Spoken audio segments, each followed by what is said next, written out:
जय श्री गणेशाय नमः। अविघ्नमस्तु। आई कुलस्वामिनी माते की जय।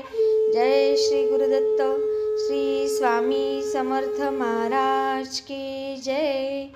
निशंक होई रे मना, निर्भय होई रे मना, प्रचंड स्वामी बळ पाठीशी, नित्य आहे रे मना, नित्य आहे रे मना। श्री स्वामी समर्थ महाराज। नमस्कार स्वामी भक्त हो, श्री स्वामी समर्थ। मी सुनीता राजपूत आपल्या स्वामीओम चॅनलमध्ये सगळ्यांचे स्वागत करत आहे। मागे सोनलताईंनी एक आपण व्हिडिओ टाकला होता सोनलताईंचा, त्या आज स्वामी प्रकट दिनापासून एक स्वामींच्या वेगवेगळ्या कथा आपल्याला सांगणार आहे। आणि हे आपल्याला कुठलेही ग्रंथ वाचायला जमत नाही, तर स्वामी राजा नावाचा जो ग्रंथ आहे त्याच्यातल्या कथा सोनलताई स्पेशल आपल्यासाठी घेऊन येत आहेत। तर कृपया ह्या कथा सगळ्यांनी ऐका आणि स्वामी राजा ग्रंथाचं पारायण केल्यासारखं होईल, याचा लाभ सगळ्यांनी घ्या। श्री स्वामी समर्थ, श्री स्वामी समर्थ। नमस्कार स्वामी भक्त हो, आज आपण पुन्हा आपल्या श्री स्वामी राजा या ग्रंथातील प्रकरण 21 गोष्टी रूपाने ऐकणार आहोत। मनाची महत्वाकांक्षा, बुद्धीची उभारी, अहंकाराची मशाल जोवर पेटती आहे तोवर ईश्वर, परमात्मा, जगदीश हे शब्द कानांनी ऐकले तरी हृदयापर्यंत कसे जावेत। पण हळूहळू जेव्हा प्रत्ययाला येते की आत्मशक्ती तोकडी पडते आहे, कुणीतरी विश्वशक्ती रूपाने आहे, तेव्हा अत्यंत निष्ठेने शरणागताच्या भूमिकेतून या परमशक्तीला शरण गेल्यास त्याची अनुभूती प्रत्यक्ष जाणवते। आता द्रौपदीचेच पहा ना, जोवर तिच्यावर विश्वास होता ती स्वतःचे वस्त्र प्राणपणाने सावरीत होती, तोवर भगवान श्रीकृष्ण स्तब्ध होता। पण जेव्हा ती असहाय्य झाली आणि सर्व शक्तिमान अशा श्रीकृष्णाला तिने आर्ततेने साद घातली, तेव्हा भगवान अनंत वस्त्रांच्या रूपाने तेथे प्रकट झाला। मानवी जीवनात ही आर्तता कमी पडते, म्हणून सर्वात्मक ईश्वर सामान्यांना साह्यभूत झालेला दिसत नाही। जी गोष्ट ईश्वराची तीच गोष्ट ईश्वर सदृश सद्गुरूचीही असते। याचे प्रत्यंतर रत्नागिरी जिल्ह्याच्या राजापूर तालुक्यातील कार्ले गावचे रहिवासी गोपाळ रामचंद्र केळकर यांना आला। ते नोकरीनिमित्त नागपूरकडे गेले होते। थोडे बहुत इंग्रजी शिक्षण झाले होते। त्यांची वृत्ती नास्तिक होती, पण जग नियंत्रण करणारी शक्ती आहे ती मानवबुद्धीपेक्षाही श्रेष्ठ आहे असा विचार त्यांना कधी जाणवलाच नाही। गोपाळरावांना जलोदराच्या व्याधीने ग्रासले। खूप औषध उपचार झाले, पण गुण येईना, खर्चही पेलेना। शेवटी नोकरी सोडून ते कोकणातल्या आपल्या कार्ले गावी गेले। आधीच व्याधीग्रस्त आणि जवळ काहीही पुंजी नाही। एकादशीच्या घरी शिवरात्र पाहुणी असे झाले। आपली आपली म्हणायची माणसे तुटकपणे वागू लागली। त्यांच्या ठिकाणी आस्थेचा संपूर्ण अभाव जाणवू लागला। मनाने आणि शरीराने हळवे झालेले गोपाळराव वैतागले आणि घरापासून कुठेतरी दूर जावे, जेथे या माणसांचा संपर्कही येणार नाही, असा विचार करून त्यांनी घराचा त्याग केला। त्यांच्या आयुष्यातली ही खरोखर कसोटीची वेळ होती। मनाचा निर्धार टिकेना, रोग बळावत होता। या असल्या जगण्यापेक्षा मरण बरे, इतक्या टोकापर्यंत त्यांचे विचार गेले। शेवटी नाईलाज म्हणून रामपूरला आपल्या भावाकडे ते येऊन राहिले। औषधाचा गुण नाही, शारीरिक असह्य पीडा कमी होत नाही. परावलंबीजीने या सर्व क्लेशांतून जणू त्यांचा श्रद्धेचा कंद अंकुरला असावा. कोकणात भात लावण्यापूर्वी जमीन भाजून घ्यावी लागते. देशावर जमीन नांगरून उन्हात खडखडीत तापावी लागते, तेव्हा चांगले भरघोस पीक येते. हाच नियम परमार्थ क्षेत्रातही आहे. जो संसार दुःखे दुखावला, त्रिविध तापे पोळला, तोची अधिकारी झाला परमार्थासी. गोपाळराव असह्यपणे आक्रोशले. जर या जगात ईश्वर असेल तर त्यांनी माझी ही पीडा, हा वायू 8 दिवसात कमी करावा. असे झाले तर मी त्या भगवंताची आयुष्यभर चाकरी करेन. आपला नास्तिक भाऊ देवाला साद घालतो आहे, हे अत्यंत आश्चर्यकारक होते. शेवटी सर्व मार्ग खुंटले की त्या विश्वशक्तीपुढे नतमस्तक व्हावेच लागते. हे आज गोपाळला कळले तर. गोपाळरावांचे भोग संपले म्हणा, अगर त्यांची आर्त हाक भगवंताच्या ठिकाणी रुजू झाली म्हणा. त्यांची व्याधी दिन प्रतिदिन हळूहळू ओसरू लागली. मनाला उल्हास वाटू लागला. त्यांच्या मनाला आता प्रतिज्ञेने घेरले. भगवंताची चाकरी करायची म्हणजे नेमके काय करायचे? भगवंत कुणाला मानायचे? देवळातल्या मूर्तींना? प्रत्यक्षा ठिकाणी असलेल्या चैतन्याला? की संत पुरुषाला? त्यांच्या मनात विचारांची आंदोलने सुरू झाली. ते सारखा देवाचा शोध घेऊ लागले. गाथा ज्ञानेश्वरी चाळू लागले. सत्यसंकल्पाचा दाता नारायण याचा अनुभव गोपाळरावांना काही दिवसातच आला. कुणीतरी म्हणाले, अहो, देव आम्हासी जोडला असे म्हणणारे रामदास म्हणतात की संत संगे सापडला. संत हेच देवापर्यंत जाण्याचे माध्यम आहे. तेव्हा आता आपण प्रथम संत भेटीचा ध्यास धरायला हवा. शोधा म्हणजे सापडे या उक्तीचा अनुभवही गोपाळरावांना आला. त्यांना गप्पा गोष्टी बातचीत करताना 2-4 माणसांकडून समजले की नाशिकला देव मामलेदार म्हणून एक साधू पुरुष आहेत आणि दुसरे अक्कलकोटचे श्री स्वामी समर्थ महाराज आहेत. त्यांना वाटले की हे चालतं बोलतं चैतन्य आपणास या परमार्थ वाटेवर निश्चित मार्गदर्शन करू शकेल. नास्तिक म्हणवून घेणाऱ्या गोपाळराव केळकरांना मी स्वामी समर्थांच्या अक्कलकोटला जात आहे असे सांगण्यास थोडा संकोच वाटला. म्हणून ते भावाला म्हणाले, आता मी माझ्या दुखण्याला किंचित उतार पडला आहे, मनाला उत्साह वाटतो आहे, तेव्हा मी माझ्या एका स्नेहाला भेटून येईल म्हणतो. तेव्हा तू तेवढी माझी प्रवासाच्या तिकिटाची व्यवस्था कर. भावाला शंका येऊ नये म्हणून अक्कलकोटच्या अलीकडील टप्प्यापर्यंतचे तिकीट घेऊन ही स्वारी रवाना झाली. नियत स्थानी पोहोचल्यावर त्यांनी धर्मशाळेत मुक्काम केला. खिशात एकही लाल दमडा नव्हता.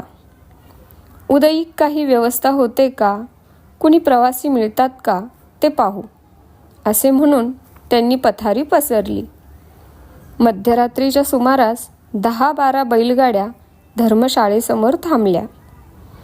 त्यांचा खडखडाट ऐकून गोपाळराव बाहेर आले. इतक्या काळ्याभोर रात्री नखशिकांत दागिन्यांनी मढलेल्या एक बाई. त्यांना आश्चर्य वाटले. त्या बाई नोकराकरवी म्हणत होत्या, आपण पांथस्थ दिसता, आपणास काही द्रव्य सहाय्य हवे आहे का? आम्ही दानधर्म करायलाच निघालो आहोत. सोगासावरीत गोपाळराव पुढे झाले आणि आनंदाने म्हणाले, अहो, आपल्या रूपाने प्रत्यक्ष देवच येथे आला म्हणायचा. मला आपले धनद्रव्य नको, फक्त मला अक्कलकोटपर्यंत जाण्याची इच्छा आहे. मी शरीराने आणि पैशाने दुबळा आहे, म्हणून नाईलाजास्तव आपणास विनंती करतो की माझी फक्त अक्कलकोटपर्यंत पोहोचण्याची व्यवस्था करावी. ते सर्व गाडीवान व त्या बाई आश्चर्यचकित झाल्या. इतकी निरीच्छ आणि निस्पृह व्यक्ती त्या 19व्या शतकातल्या उत्तरार्धात मिळणे खरे तर दुर्लभच. बाई गोपाळरावांना अक्कलकोटपर्यंतच्या तिकिटाचे पैसे देऊन म्हणाल्या, ठीक आहे, आम्ही निघतो. आणि तेथून या प्रवासी गाड्या पुढे रवाना झाल्या. गोपाळरावांच्या आनंदाला पारावार नव्हता. जे योजलं ते झालं ह्याचे अत्यंत समाधान होते. तिकीट काढल्यावर उरलेल्या 5 पैशांच्या त्यांनी खारका घेतल्या. देवद्वारी संत सज्जनांच्या भेटीला रिक्त हस्ते जाऊ नये हा संकेत त्यांना माहीत होता. खास बागेतल्या वटवृक्षाखाली विसावलेल्या स्वामी समर्थांना पाहताच शेषशायी भगवान विष्णू ते हेच असा त्यांना भास झाला. श्री स्वामी समर्थांची तेजपुंज आजानुबाहू मूर्ती पाहून ते स्तंभित झाले. त्यांचा गौरवर्ण, दिव्य अंगकांती, टपोरी पण सात्विक दृष्टी असलेली नजर हे सारे पाहून त्यांना वाटले, माणूस इतका तेजपुंज दिव्यभव्य असू शकतो? मी तर नुसत्या दर्शनानेही भारावून गेलो. माझी नास्तिक मते केव्हाच गळून झडून गेली. आता उर्वरित आयुष्य यांच्याच पदकमलांशी घालवायचे. तेथील प्रथेप्रमाणे भिक्षांनावर उदरनिर्वाह करावा व श्री स्वामी समर्थांचे त्रिकाल दर्शन घ्यावे असा परिपाठ सुरू झाला. तेथील हवामान, मनाची प्रसन्नता, जिद्द यांच्या बळावर त्यांचे जुने मुरलेले जलोदराचे दुखणे आता सुसह्य होत होते. त्यांना वाटायचे, माणसाला त्याची योग्य जागा सापडली हे महत्त्वाचे. माझ्या पूर्वपुण्याईने ती मला सापडली आहे हे माझे सद्भाग्य म्हणायला हवे. आत्मनिवेदनाच्या भावनेने ते स्वतःशीच म्हणत, नाही केले तीर्थाटन, नाही मातृपितृसेवन, नाही अतिथी पूजन, घडले नाही दानधर्म, नाही केली भूतदया, नाही भिजवली भजनी काया, नाही घडली सत्क्रिया, अनुभवे खून कळत असे. याच क्षणी त्यांना जाणवले, अरे ही काव्यस्फूर्ती मला झाली कशी आणि कुठून? एकदा नित्याप्रमाणे गोपाळराव देशमुखांच्या वाड्यात स्वामी महाराज होते म्हणून तिथे हे दर्शनास गेले. तो स्वामी काहीतरी शांतपणे सांगत आहेत हे पाहून ते तिथेच बसले. तेवढाच गुरुबोध कानी पडेल असे त्यांना वाटले. आज स्वामी महाराजांची स्वारी अत्यंत शांत होती, प्रसन्न होती. मुग्धपणे स्वामी सर्वजणांना सांगत होते, तेव्हा आम्ही कलकत्त्यास होतो. तेथे रामकृष्ण परमहंसांकडे केशवचंद्र सेन नावाचे महापंडित आले. त्यांचा व्यासंग, अभ्यास, दांडगा होता. ते वादपटू होते व परमहंसाकडे आपले बौद्धिक सामर्थ्य दाखवायला आले होते. केशवचंद्र म्हणाले, ईश्वराचे अस्तित्व आहे का? रामकृष्ण शांतपणे म्हणाले, आधी तुमचे काय म्हणणे आहे ते सांगा. सेन सरसावून म्हणाले, ईश्वराचे अस्तित्व मानता येणारच नाही. तेथे बसलेले गोपाळराव मनात दचकले, आज माझ्यासाठी हे प्रसंग कथन नाही ना? माझाही समज पूर्वी तसाच होता. पुढे स्वामी महाराज सांगू लागले, पंडित सेन महाशयांनी मोठ्या कौशल्याने, पांडित्याने, मोठ्या खुबीने हा विषय रंगवून परमहंसांपुढे मांडला. देवाचा इथे काही संबंध नाही असे म्हणाले. प्रत्येक विधानाला रामकृष्ण बरोबर आहे, ठीक आहे, खरे आहे असे अनुमोदन देत होते. केशवचंद्रांना अहंकाराने घेरले.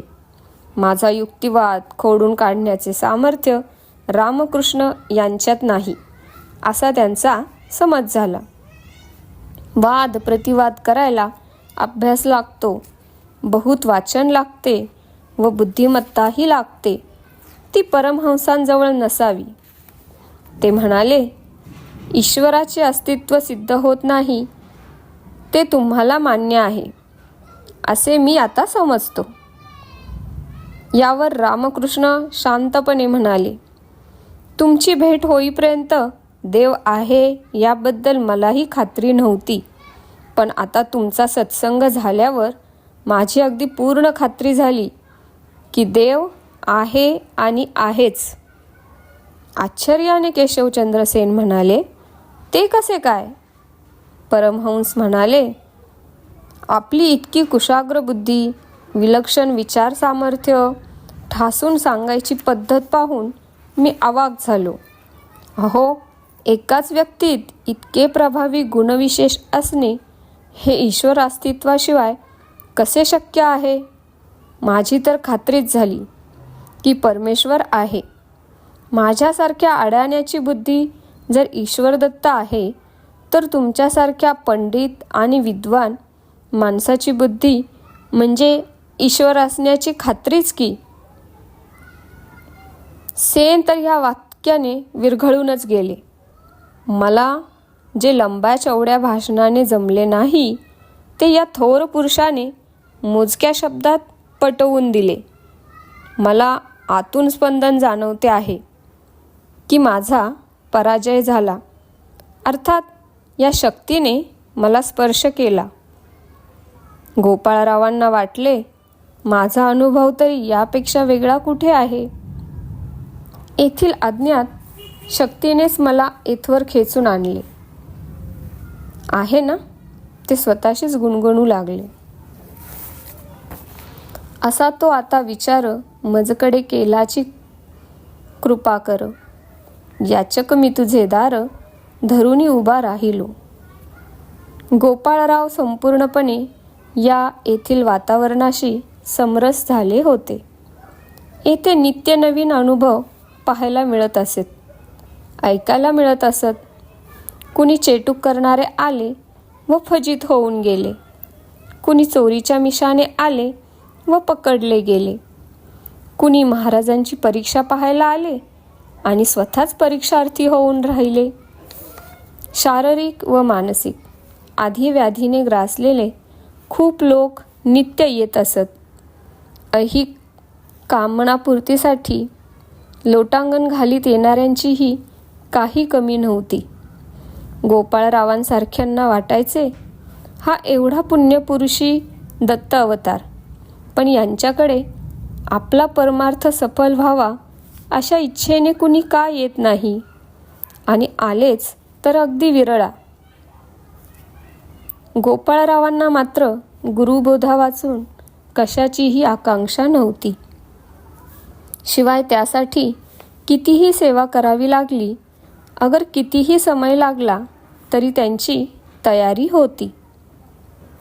सारसापरीला या औषधामुळे अधिक प्रसिद्धीला आलेले डॉक्टर वामन गोपाळ हे स्वामी समर्थांचे निष्ठावंत भक्त होते.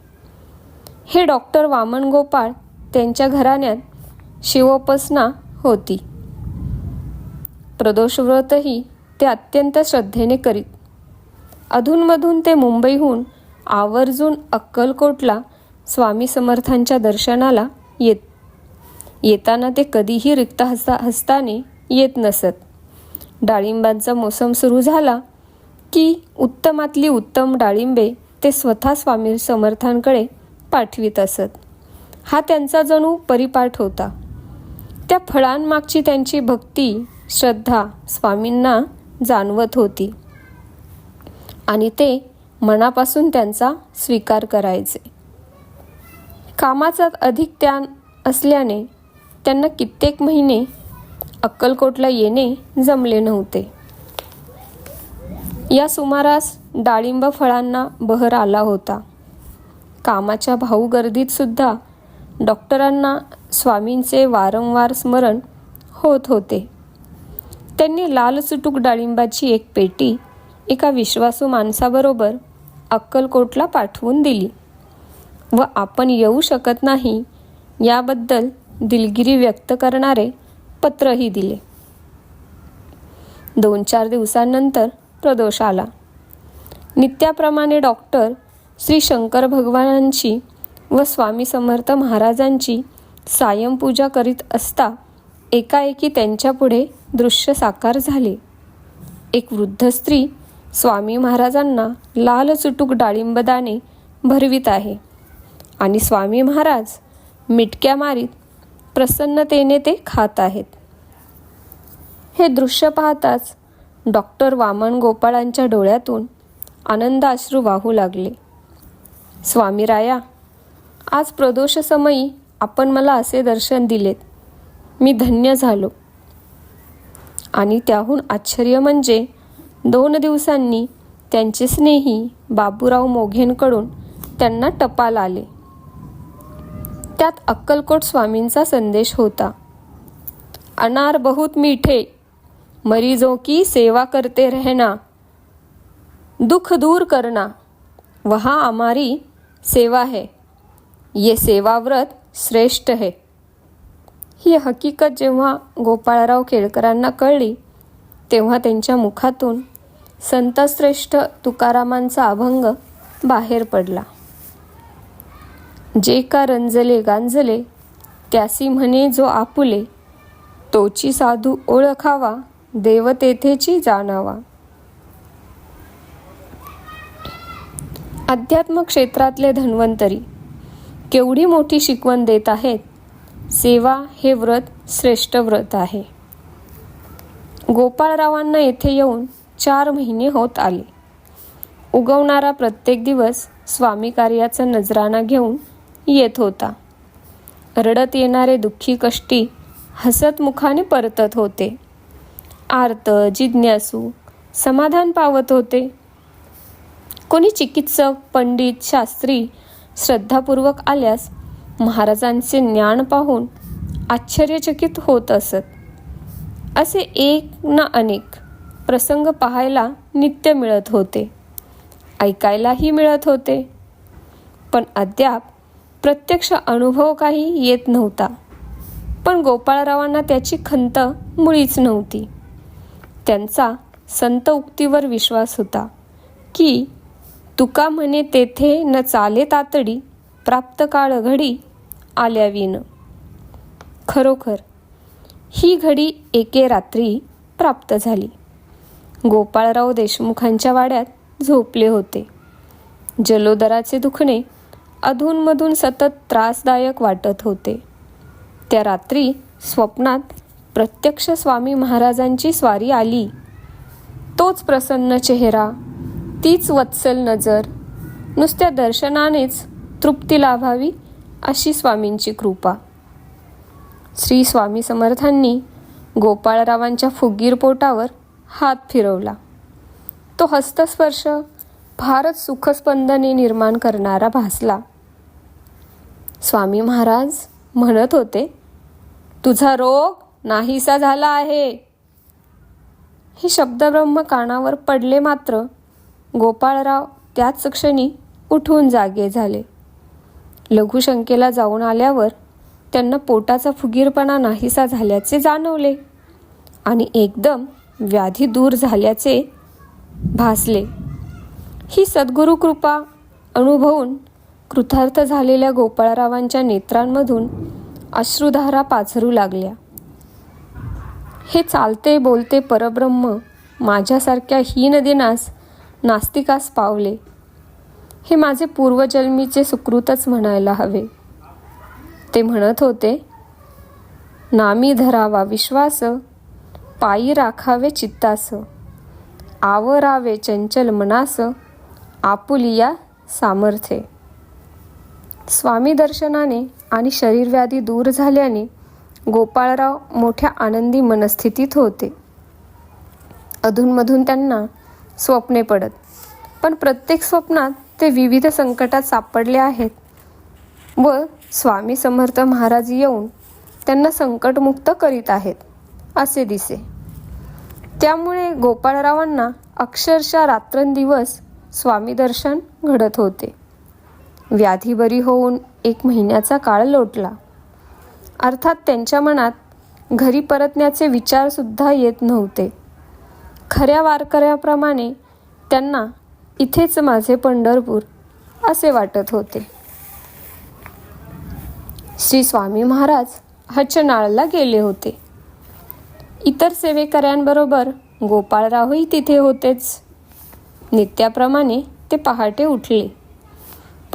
पण आज त्यांना पहाटेच तंबाखू ओढण्याची तलफ झाली. पण ह्या अशा वेळी विस्तव कुठून आणायचा? त्याच वेळी त्यांना शक्कल सुचली. श्री स्वामी समर्थांच्या उशागती समयी तेवत होती. ते दबक्या पावलांनी तेथे गेले.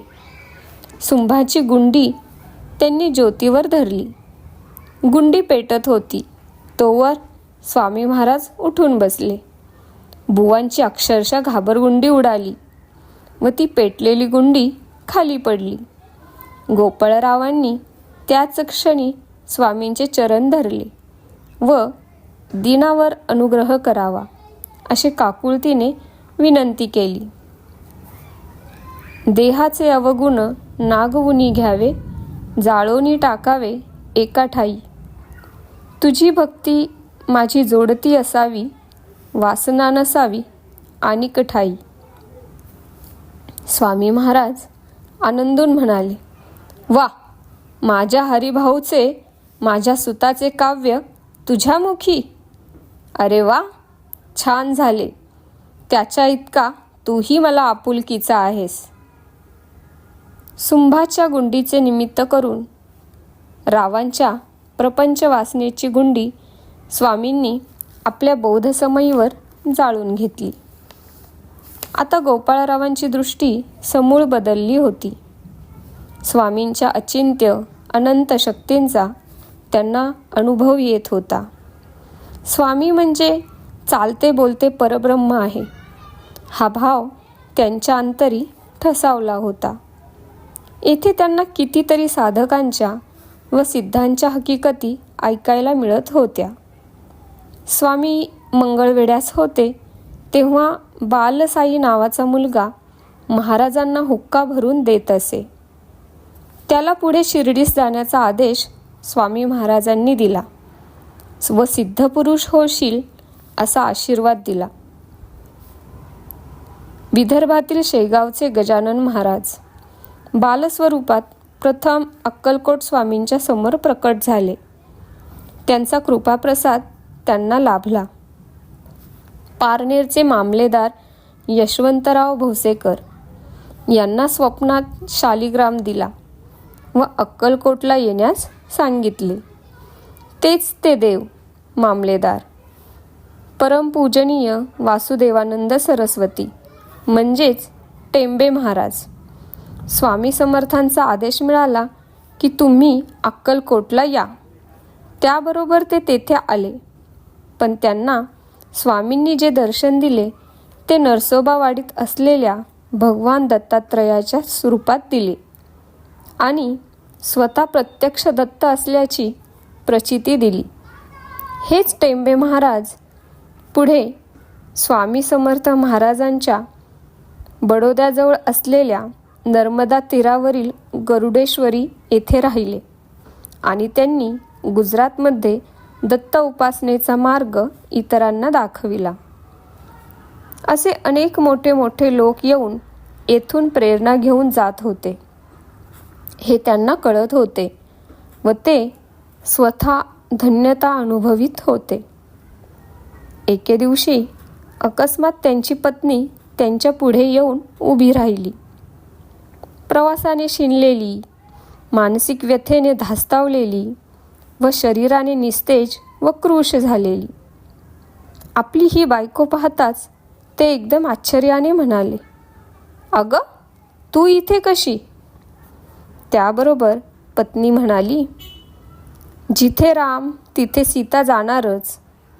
पण काय हो, आपणास माझे विस्मरण कसे झाले? आपले लग्न झाले आहे ना, हे सुद्धा विसरलात की काय? जिचा पती परागंदा झाला आहे अशा स्त्रीची समाजात, कुटुंबात किती अवहेलना होते याची तुम्हा पुरुषांना जाणीव तरी असते का? तिचा हा स्वर थोडा चढा होता, पण लगेच ती सावरली व म्हणाली, मी आपला मार्ग काढत काढत रामपूरला भाऊजींकडे आले आणि तेथून केवळ ईश्वरावर हवाला ठेवून येथवर आले. स्वामी, मी आता आपले हे चरण सोडणार नाही. तिचा हा भाव, तिची श्रद्धा व पतिनिष्ठा पाहून गोपाळराव गहिवरले व म्हणाले, मी ज्या चरणारविंदांचा भ्रमर झालो आहे ती परमपवित्र पावले तुलाही पावन करतील. चल आधी आपण तातडीने तिकडे जाऊ. नतमस्तक होऊन उभे असलेले दाम्पत्य पाहून महाराज सुद्धा हरकले आणि त्यांनी या उभयतांना तोंड भरून आशीर्वाद दिला. स्वामी भक्त हो, अशा प्रकारे ही कथा इथे समाप्त झाली आहे. श्री स्वामी समर्थ. जय जय स्वामी समर्थ. धन्यवाद.